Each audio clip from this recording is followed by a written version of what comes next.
المولودية هي اللي تكون يعني بأكثر مبادرات مع بداية المباراة. إذن مصطفى كويسي يريد أن يقول بأن نقاط هذه المباراة لا تقبل القسمة على اثنين بين جماهير الفريقين وبين الفريقين أيضا. الفريقان يدخلان أرضية الميدان من أجل هذه المباراة التي نتمنى أن تكون في مستوى سمعة الفريقين، ولو أن أنصار الفريقين لم يحضروا بقوة إلى مدرجات ملعب 5 جويلية الأولمبي. وهذه الصور الرائعة التي يصنعها أنصار مولودية الجزائر على الجهة اليمنى من المدرجات، كذلك أنصار اتحاد الحراش بهذه الرايات العملاقة من الجهة اليسرى.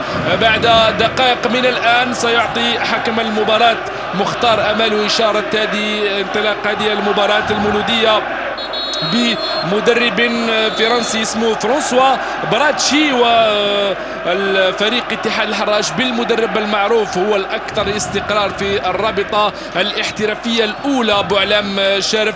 نبدأ بتشكيلة المولودية بتشكيلة الاتحاد الحراشي يا سامي. نبدأ لا بأس بتشكيلة الفريق المحلي اليوم على اعتبار أن المولودية هي التي تستقبل في هذه المباراة. في حراسة المرمى عز الدين سفيان بصغير عبد القادر رضا بابوش الذي عاد والذي حامت الشكوك حول مشاركته من عدمها بسبب معاناته من إصابة. مغربي محمد وصدام حمزة في محور دفاع المولودية، كدري حمزة كريم غازي في الاسترجاع، بلال عطفان في طبعا صناعة اللعب، ونبيل يلاوي الدوادي العلمي وسايح رياض في هجوم المولودية اليوم المعول.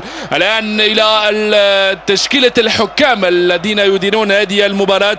مختار أمالو هذا الحكم الخريج معهد علوم الإعلام والاتصال عزرين محمد بمساعدة نبيل بنوة، أيضا الحكم الرابع علي بوعلي، و